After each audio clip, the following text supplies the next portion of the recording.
Hello दोस्तों, मेरा नाम एकता है। हम लोग एक पीवाईक्यू सीरीज स्टार्ट करने लगे हैं जिसमें हम पिछले प्रश्न पत्रों के सारे क्वेश्चंस हल करेंगे। तो चलिए स्टार्ट करते हैं। ये दिसंबर 2004 का पेपर है, तो इसको हम पूरी व्याख्या के साथ हल करते हैं। पहला क्वेश्चन है, मैथिली का विकास किस अपभ्रंश से माना जाता है? तो इसका आंसर है मागधी अपभ्रंश से। मागधी अपभ्रंश महाराष्ट्री से मराठी निकली है, अर्धमागधी से पूर्वी हिंदी निकली और शोरसैनी से पश्चिमी राजस्थानी, गुजराती और पहाड़ी हिंदी निकले हैं। शोरसैनी अपभ्रंश, इसकी जो उपभाषाएं हैं वो है पश्चिमी हिंदी, राजस्थानी, पहाड़ी, गुजराती। पश्चिमी हिंदी के अंतर्गत कौन कौन सी बोलियां हैं? खड़ी बोली, ब्रजभाषा, हरियाणवी, बुंदेली और कन्नौजी। राजस्थानी से पश्चिमी राजस्थानी, पूर्वी राजस्थानी, उत्तरी राजस्थानी और दक्षिणी राजस्थानी। पहाड़ी से निकली है कुमाऊनी, गढ़वाली और नेपाली। और गुजराती भाषा है। अर्धमागधी से निकली है वो है पूर्वी हिंदी। पूर्वी से जो बोलियां निकली है वो है अवधी, बघेली और छत्तीसगढ़ी। इसको हम एक ट्रिक के साथ याद कर सकते हैं, ABC। अवधी, ए से अवधी, बी से बघेली और सी से छत्तीसगढ़ी। बिहारी से निकली है, मागधी से निकली है बिहारी, और बिहारी से निकली है भोजपुरी, मगही और मैथिली। इसके अलावा निकली है बंगला, उड़िया, असमिया। और पेशाची से लहंदा, पंजाबी। ब्राचड़ से सिंधी, महाराष्ट्री से मराठी। नेक्स्ट क्वेश्चन है, संविधान के किस अनुच्छेद में देवनागरी लिपि में लिखित हिंदी को संघ की राजभाषा घोषित किया गया है? तो इसका आंसर है 343। 343 से 351 तक ये राजभाषा के लिए संविधान में है, संविधान के भाग 17 के अंदर। 14 सितंबर 1949 को भारत के संविधान में हिंदी को राजभाषा की मान्यता दी गई। भारतीय संविधान के भाग 17 में अनुच्छेद 343 से 51 तक राजभाषा हिंदी का प्रावधान किया गया है। 343 में हिंदी को संघ की राजभाषा घोषित किया गया है। भारतीय संविधान की 8वीं अनुसूची में 22 भाषाएं थी। 22 भाषाओं को सम्मिलित किया गया है, जिसमें कौन कौन सी है? असमिया, बंगला, बोडो, डोगरी, गुजराती, हिंदी, कन्नड़, कश्मीरी, कोंकणी, मैथिली, मलयालम, मणिपुरी, मराठी, नेपाली, उड़िया, पंजाबी, संस्कृत, संथाली, सिंधी, तमिल, तेलुगु और उर्दू। मूल संविधान में कितनी भाषाएं थी? मूल संविधान में हमारे 18 भाषाएं थी। दक्षिण भारतीय हिंदी प्रचार सभा मद्रास की स्थापना किसने की है? तो इसका आंसर है महात्मा गांधी ने, और इसका पूर्व में नाम था हिंदी साहित्य सम्मेलन, और इसकी स्थापना कब की गई थी? 1927 में।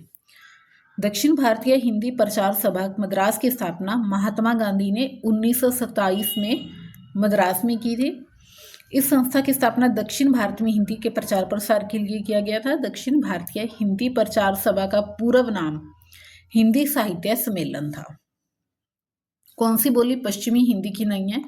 तो इसका आंसर होगा बघेली, क्योंकि बघेली किसकी है? बघेली है पूर्वी हिंदी की। और पूर्वी हिंदी की एक ट्रिक है ABC, अवधी, बघेली और छत्तीसगढ़ी। इसकी डिटेल हम देख चुके हैं। निम्नलिखित में कौन सी बोली पूर्वी हिंदी की नहीं है? अवधी, बघेली, छत्तीसगढ़ी। तो यानी कि मालवी नहीं है, ABC। पूर्वी बोली में 3 ही आती है, ABC ट्रिक के साथ हम लोग इसको याद कर सकते हैं। नेक्स्ट क्वेश्चन है, ब्रजबुली का प्रयोग कहाँ होता है? तो ब्रजबुली का प्रयोग बंगाल में होता था, क्योंकि ये बंगाल की एक उपबोली है। नेक्स्ट क्वेश्चन है, कीर्तिलता किस भाषा की रचना है? तो कीर्तिलता अपभ्रंश की है। इसके लेखक कौन है? तो इसके लेखक है विद्यापति। कीर्तिलता और कीर्ति पताका दोनों अपभ्रंश में है। तो विद्यापति की रचनाएं देख लेते हैं। संस्कृत में इनकी रचनाएं है शैव सरस्वय सार, गंगा वाक्यावली, दुर्गा भक्ति तरंगिणी, भू परिक्रमा, दान वाक्यावली, पुरुष परीक्षा, विभाग सार, लिखनावली, ज्ञा पतलक वर्ण कृत्य। और अवहट या अपभ्रंश में कौन सी है? कीर्तिलता और कीर्ति पताका। इसमें एक चीज और याद रखने वाली है, कीर्ति लता में है कीर्ति सिंह का वर्णन किया गया है, और कीर्ति पताका में शिव सिंह का है। उन दोनों की उदारता का वर्णन किया गया। और मैथिली में कौन सी है? पदावली गोरक्षक विजय नाटक। और गोरक्षक विजय का जो गद्य भाग है वो संस्कृत में है, और जो पद्य भाग है वो मैथिली में है। आदिकाल के किस कवि ने अहवट भाषा में रचना की है? तो इसका आंसर है अब्दुल रहमान ने। अब्दुल रहमान का संदेश रासक जो ग्रंथ है वो पहला धर्मोत्तर रास ग्रंथ है जो अवहट भाषा में लिखा गया है। और देशी भाषा में किसी मुस्लिम द्वारा लिखित प्रथम काव्य ग्रंथ संदेश रासक है। ये एक खंड काव्य है, ये बात हमें याद रखनी है, जिसमें विक्रमपुर की एक योगिनी की वीर्या कथा का वर्णन है। ये 12वीं शताब्दी की उत्तरार्ध और 13वीं शताब्दी का प्रारंभ माना गया है। मंजन और कुतुबन की भाषा अवधी और अमीर खुसरो की भाषा खड़ी बोली हिंदवी थी। उत्तर भारत में भक्ति का प्रसार करने का श्रेय किसे जाता है? तो वो जाता है रामानंद को, क्योंकि रामानंद ने संपूर्ण भारत में, उन्होंने दक्षिण भारत से उत्तर भारत में भक्ति का प्रचार किया। उत्तर भारत में रामानंद ने भक्ति आंदोलन का प्रचार प्रसार किया। राघवानंद ने उत्तर भारत में राम भक्ति का प्रवर्तन किया, परंतु इसे प्रतिष्ठित और प्रसारित रामानंद ने किया। रामानंद को आकाश धर्मा गुरु आचार्य हजारी प्रसाद द्विवेदी ने कहा। ये बात याद रखने वाली है। सैजोबाई किस शाखा की रचनाकार है? तो वो है ज्ञानाश्री शाखा की। वो एक सैजोबाई है जो एक संत कवि है, और इसकी प्रमुख रचनाएं हैं गुरु महिमा, प्रेम प्रकाश। दयाबाई और सैजोबाई दोनों चरणदास की शिष्या थी, और दोनों चचेरी बहनें थे। एक चीज ये याद रखने वाली है कि 1962 में सैजोबाई की रचनाओं को वेलवेडियर प्रेस द्वारा सहज प्रकाश नाम से प्रकाशित किया गया था। उज्ज्वल नीलमणि के रचिता कौन है? तो उसके रचिता है रूप गोस्वामी। चंदायन किस कवि की रचना है? तो चंदायन है जो वो मुल्ला दाऊद की रचना है। इसके सारे ग्रंथ देख लेते हैं क्योंकि ये आदिकाल के महत्वपूर्ण ग्रंथ है। चंदायन, मुल्ला दाऊद, इन सब की भाषा अवधी है। चंदायन 1379 ईस्वी मुल्ला दाऊद द्वारा, मृगावती 1503, मधुमालती 1945 और पद्मावत 1540। ये मधुमालती का ये समय गलत दिया है।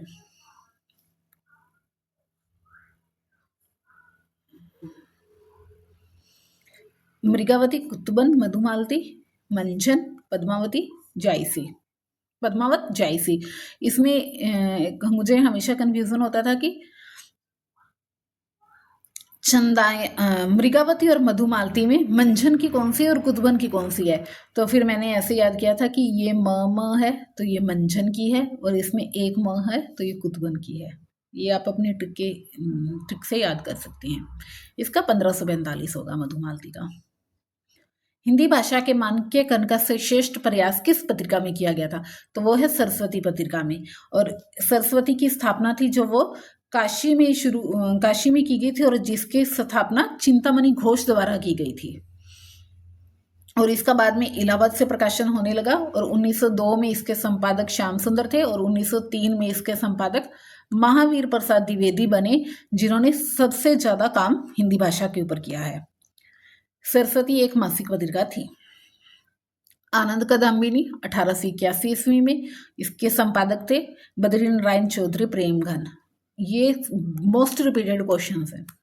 सुदर्शन 1900 में इसके संपादक थे देवकी नंदन एम माधव, और हिंदी प्रदीप थी वो 1877 ईस्वी में बालकृष्ण भट्ट द्वारा।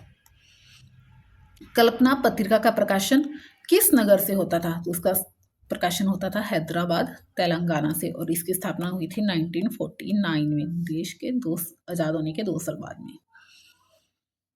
और ये दक्षिण भारत की पत्रिका है कल्पना।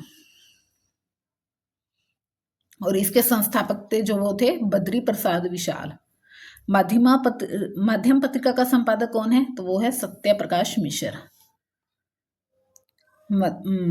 सबके इसके देख लेते हैं। माध्यम पत्रिका थी वो 1964 ईस्वी में आई, संपादक सत्य प्रकाश मिश्र। नया ज्ञानोदय ये 2002 में आई, इसके थे रविंदर कालिया। कसौटी पत्रिका जो कि अप्रैल में और जून में आई थी 1991 में, 1991 में नंद किशोर नवल द्वारा। और माध्यम पत्रिका की एक बात और है कि 1964 में इसके जो संस्थापक थे वो बालकृष्ण राय थे, क्योंकि ये दो तरह की निकलती थी, इसके मासिक और त्रैमासिक। किस लेखिका ने पशु पक्षियों पर केंद्रित रचना की है? तो वो है महादेवी वर्मा, क्योंकि इन्होंने गिल्लू, नीलकंठ, सोना, ये सब इनके संस्मरणक है, जिसमें मेरा परिवार में इन्होंने लिखे हैं। छायावादी युग की पहली महिला रचनाकार थी, जो कि महादेवी वर्मा थी। इन्होंने मेरा परिवार 1972 में रेखा चित्र लिखा, जिसमें इन्होंने पालतू पशु पक्षियों का विवरण किया।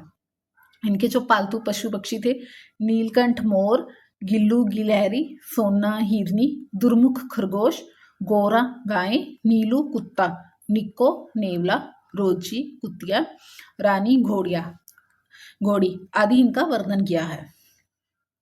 वृंद सतसई की विषय वस्तु क्या थी? तो इसकी विषय वस्तु थी नीति। इसमें नीति के 700 दोहे हैं। वृंद सतसई में 700 दोहे हैं।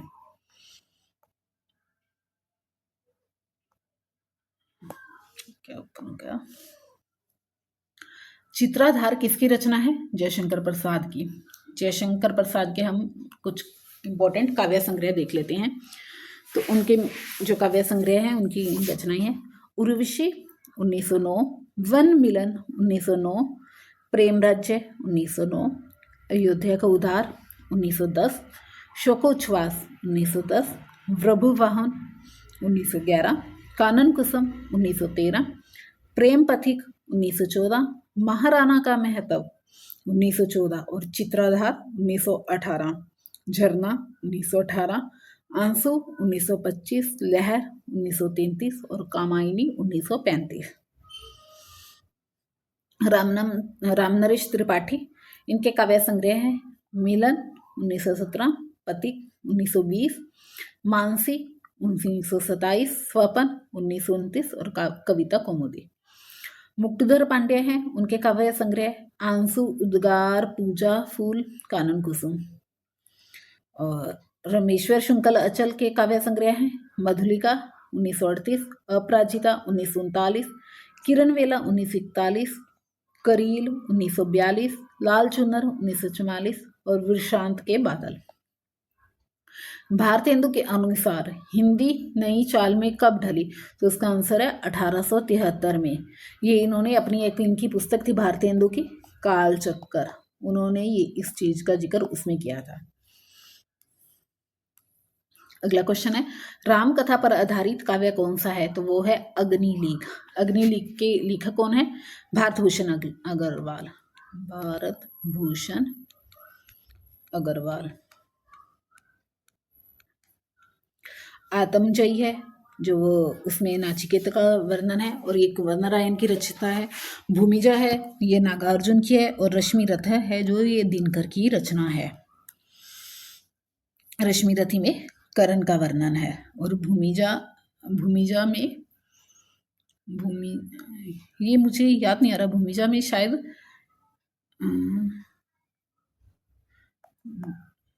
भूमिजा में किसका वर्णन है ये मैं आपको बाद में बताती हूँ।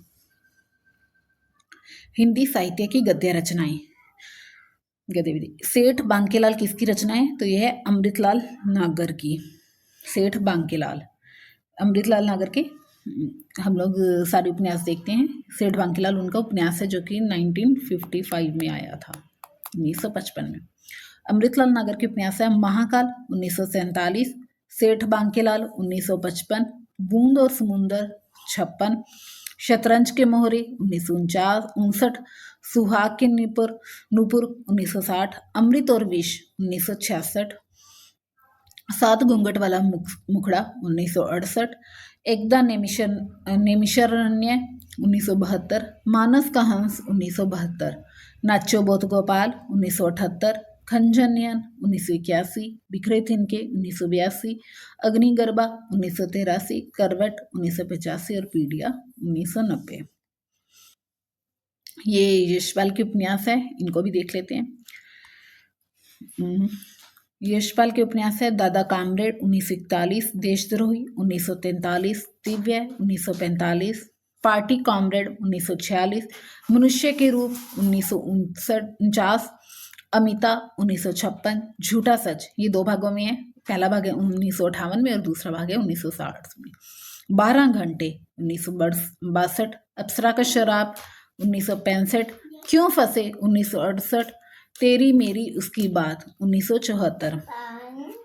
पांड्या बच्चन शर्मा उगर की उपन्यास है चंद हसीनों के खतूत 1927, दिल्ली का दलाल 1927, बधुआ की बेटी 1928, शराबी 1930, सरकार तुम्हारी आंखों में 1937, चॉकलेट 1927, जी जी जी 1937, फागुन के 4 दिन 1960, जूहू 1963।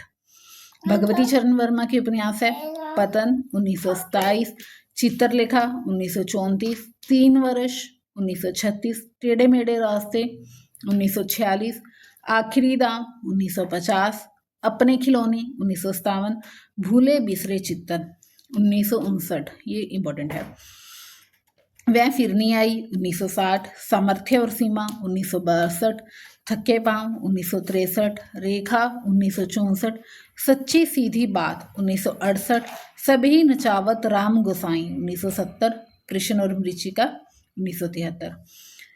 वॉरेन हेस्टिंगस का सांड कहानी की रचना किसने की है? तो इसका आंसर है उदय प्रकाश ने। हिंदी नाटकों के मंचन में यक्षगान का प्रयोग किसके निर्देशन ने किया? किस निर्देशक ने किया? तो इसका आंसर है गिरीश कर्नाड ने।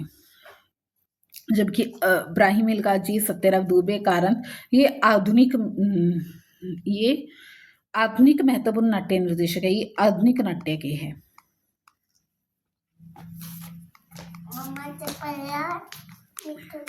तेरी मेरी उसकी बात किसका है? यशपाल की, ये हमने अभी देखा है। तेरी मेरी उसकी बात 1974 में।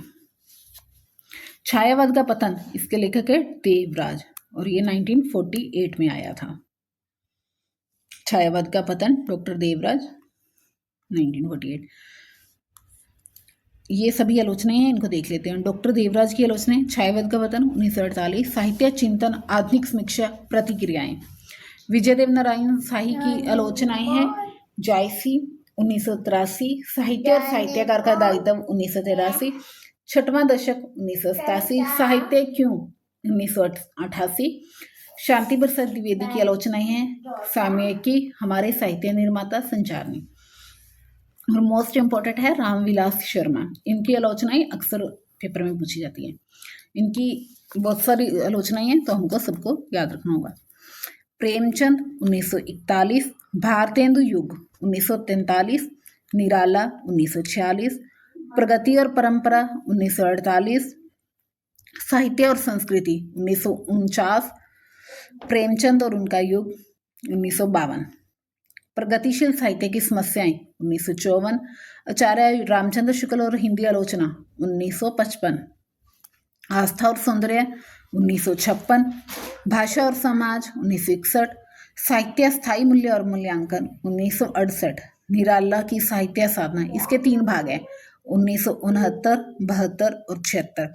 ये काफी इंपॉर्टेंट है। निराला की साहित्य साधना, भारतेंदु योग और हिंदी साहित्य का विकास परंपरा 1975, महावीर प्रसाद द्विवेदी और हिंदी नवजागरण 1977, नई कविता और अस्तित्ववाद 1978, हिंदी जाति का साहित्य 1986, भारतीय सौंदर्यबोध और तुलसीदास 2001, बड़े भाई 1986। इनमें से कौन तार सप्तक का कवि नहीं है? तो इसका आंसर है शमशेर बहादुर सिंह, क्योंकि ये द्वितीय सप्तक के कवि हैं। तार सप्तक के कवि है रामविलास शर्मा, गजानंद माधव मुक्तिपद और भारत भूषण अग्रवाल। तार सप्तक कब आया था? 1943 में, और इसकी स्थापना किसने की थी? अज्ञा ने। और 4 तार सप्तक, 3 तार सप्तक, 1 तार सप्तक और उसके बाद प्रथम तार सप्तक, द्वितीय तार सप्तक और तृतीय तार सप्तक आए हैं। 4 तार सप्तक हैं, उनमें के सबके संपादक अज्ञा हैं। तो हम इनको देख लेते हैं, क्योंकि हर बार एग्जाम में इनसे एक क्वेश्चन पूछा जाता है। तो पहले तार सप्तक के जो कवि हैं वो हैं अज्ञा, रामविलास शर्मा, गजानंद माधव मुक्तिबोध, प्रभाकर माचवे बलवंत, नेमीचंद्र जैन, गिरजा कुमार माथुर, भारत भूषण अग्रवाल। इनको क्रम से ही याद करना या इनको क्रम से लगाने के लिए भी जाते हैं। तो इनकी बर्थडे डेट याद करनी हो तो आज्ञा का जन्म है 1911 में, रामविलास शर्मा 1912, मुक्तिबोध 17, प्रभाकर माचवे 1917, नेमीचंद्र जैन 1918, गिरजा कुमार माथुर 1918 और भारत भूषण अग्रवाल 1919।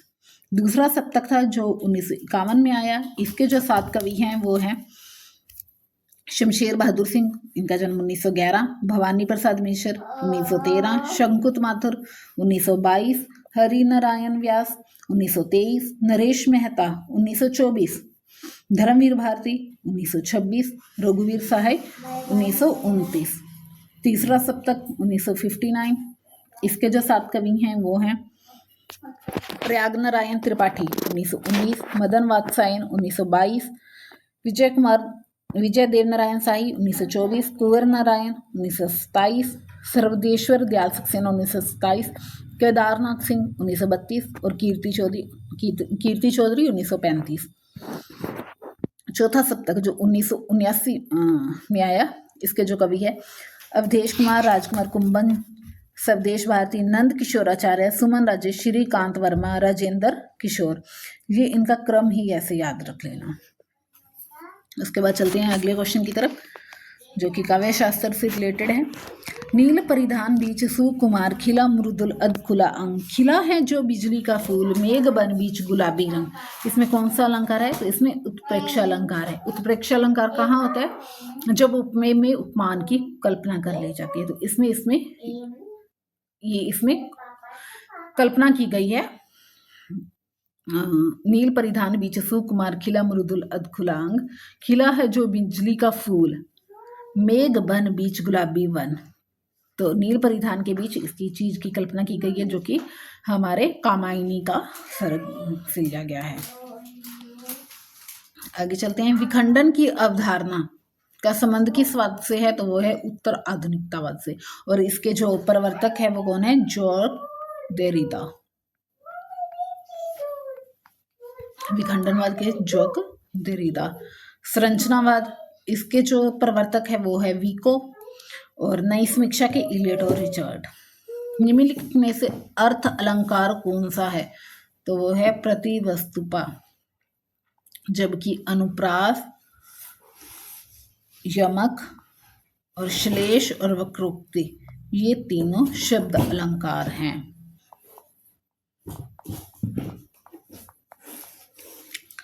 अगले क्वेश्चन पे चलते हैं। छायावाद राष्ट्रीय सांस्कृतिक जागरण की काव्यात्मक अभिव्यक्ति है। छायावाद का सीधा संबंध स्वाधीनता आंदोलन से है। छायावाद राष्ट्रीय सांस्कृतिक जागरण की काव्यात्मक अभिव्यक्ति है। ये पूर्ण रूप से सही नहीं है पर ये कुछ सही है, तो इसका कुछ अंश सही मान सकते हैं। छायावाद का सीधा संबंध स्वाधीनता आंदोलन से है। सीधा संबंध तो नहीं है पर कुछ संबंध इसका है, तो हम इसका दोनों मानेंगे अंशतः सही है, क्योंकि ये सीधा उससे नहीं जुड़ा हुआ था। अनुभूति की प्रामाणिकता नई कहानी आंदोलन का प्रमुख आग्रह था। इस आंदोलन का आरंभ व्यक्ति केंद्रित कहानी के विरोध में हुआ था। ये दोनों सही है। नई कहानी का जो केंद्र था, जो केंद्रित कहानी थी, इसके व्यक्ति केंद्रित के विरोध में हुआ था, नई कहानी का। रेखा चित्र और संस्मरण के बीच की विभाजक रेखा सूक्ष्म है। बिल्कुल सही है, क्योंकि ये दोनों आपस में जुड़े हुए हैं। ये दोनों परस्पर अंतर्मुक्त हो जाते हैं जी, तो ये दोनों ही सही है। निम्नलिखित भाषाओं के विकास का सही संबंध है, तो ये है पाली, प्राकृत, अपभ्रंश और हिंदी। इसका जो हम अगर इसका पूर्ण रूप से देखें तो पहले आएगी संस्कृत। संस्कृत में भी पहले वैदिक संस्कृति, फिर लौकिक, और उसके बाद पाली, फिर प्राकृत, फिर अपभ्रंश, फिर हिंदी। तो हमारा जो सही क्रम है वो इस तरह है। संस्कृत में वैदिक और लौकिक, ये आप क्रम इसका देख सकते हो। निम्नलिखित कवियों का कालक्रम बताइए, का सही कालक्रम। तो इनको क्रम से लगाना है। तो सबसे पहले आएंगे सरहप्पा, सरहप्पा के बाद गोरखनाथ, सरहप्पा फिर गोरखनाथ फिर हेमचंद्र फिर सोमप्रभ सूरी। सरहप्पा का जो काल है वो है सरहप्पा का 769 है, गोरखनाथ का 845 है, और जो हेमचंद्र है उनका 1088 और सोमप्रभ सूर का 1184 है। ये आप देख सकते हैं। इन कवियों का सही कालक्रम बताइए। तो सबसे पहले आएंगे केशवदास, उसके बाद चिंतामणि, फिर मतीराम, फिर पद्माकर। तो ये उल्टा है इसका, इनमें से कोई भी सही नहीं है। तो केशवदास हैं वो हैं 1555, चिंतामणि है जो वो है 1609, जो पद्माकर हैं वो है 1753 में, और जो मतीराम है वो है 1617 में।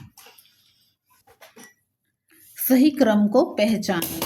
इसमें जो सही क्रम आएगा वो है पल्लव, गुंजन, युग अंत और युगवाणी।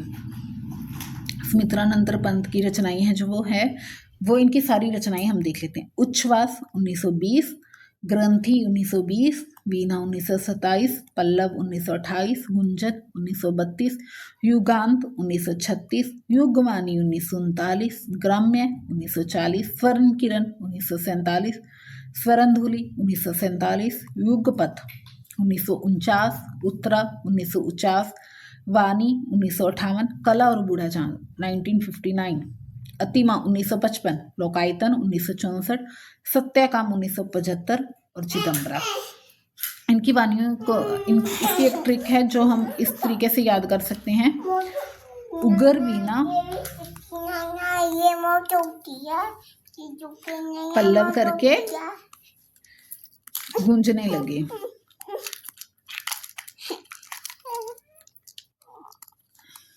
ऊ से उच्छ्वास, ग्रह से ग्रंथि, फिर वीणा, फिर पल्लव, फिर गुंजन। तो ये स्टार्टिंग वाली कुछ का आ गया। 1968 में पंत जी को चिदम्बरा पर ज्ञानपीठ मिला था।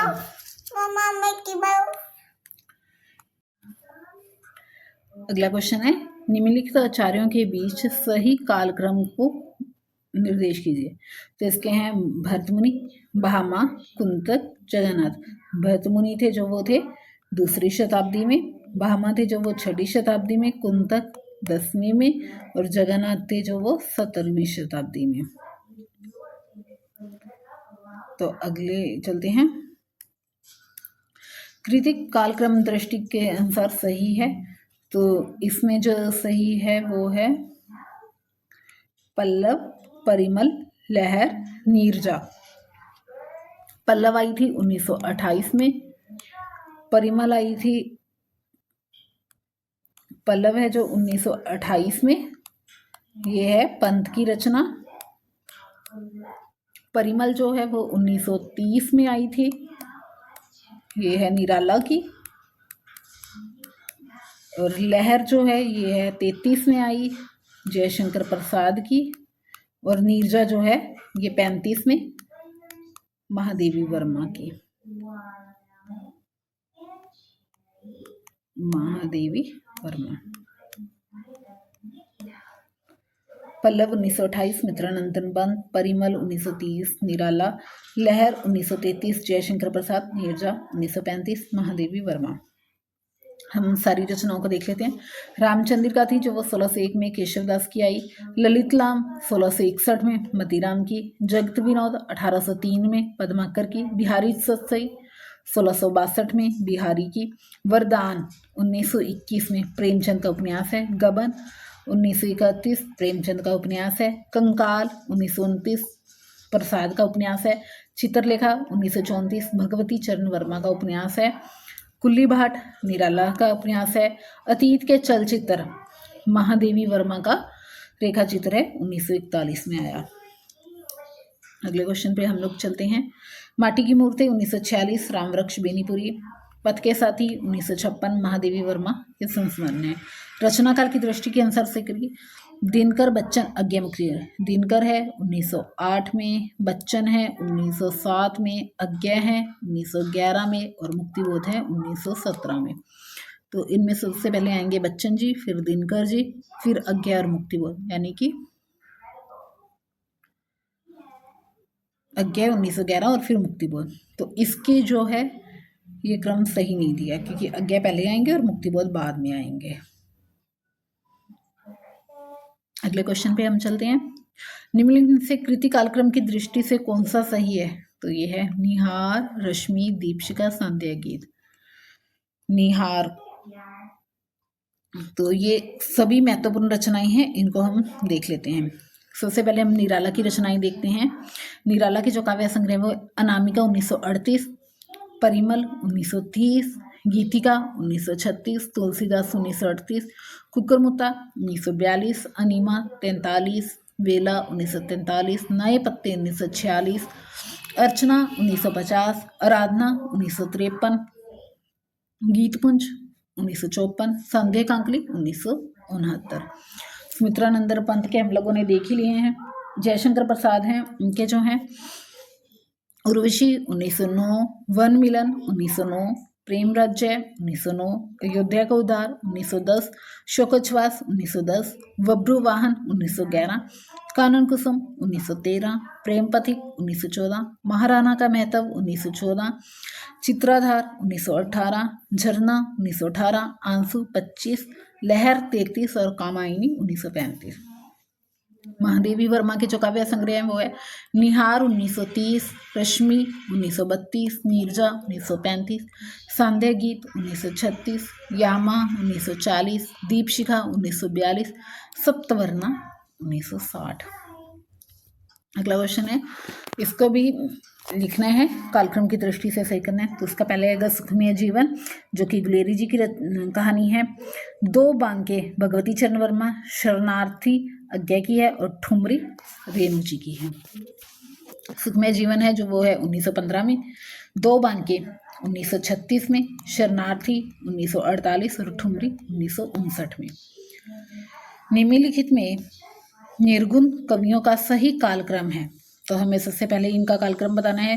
तो सबसे पहले आएंगे कबीरदास जी, फिर दादू, फिर मलूकदास और फिर सुंदरदास।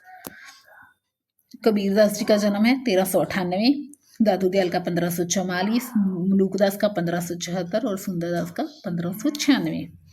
अगले क्वेश्चन पे चलते हैं।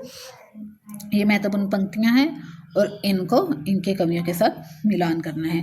पहले, नया बीच ना दिया डूबत जाए, तो ये है कबीरदास की।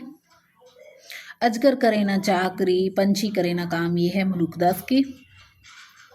गुआ सुई जय पंथ दिखावा, गुरु सुआ, तो सुआ मतलब तोता, तो ये बात जायसी ने कही थी। और उसके बाद है तबलक ही जीवो भली देवो होए नधी, ये है रहीमदास जी की। पहले का 2 2 5 4 1, 2 5 4 1 बी।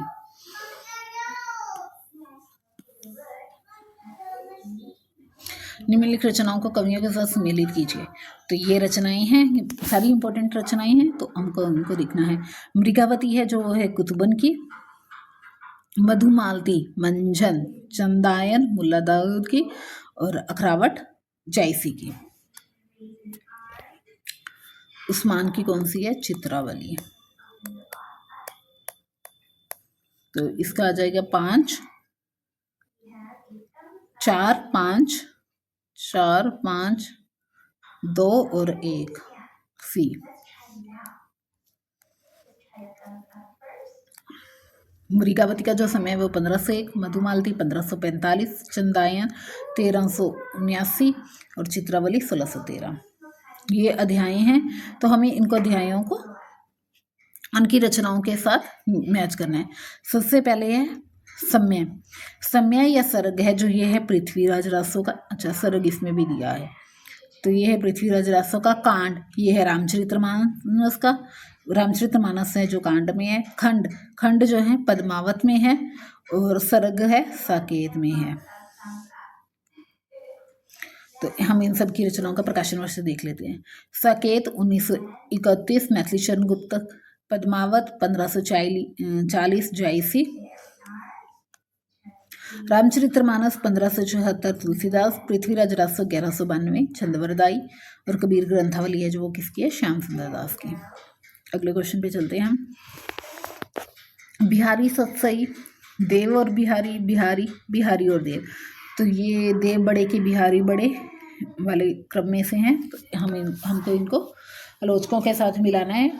तो सबसे पहले बिहारी सतसई, ये है पदम सिंह शर्मा का। देव और बिहारी, देव और बिहारी है कृष्ण बिहारी मिश्र का। बिहारी रचना है विश्वनाथ प्रसाद मिश्र की। बिहारी और देव लाला भगवान दीन की। तो इसका आंसर हो जाएगा पहले पे 4, देव और बिहारी, कृष्ण बिहारी, बी का 2, तो इसका आंसर हो जाएगा ये।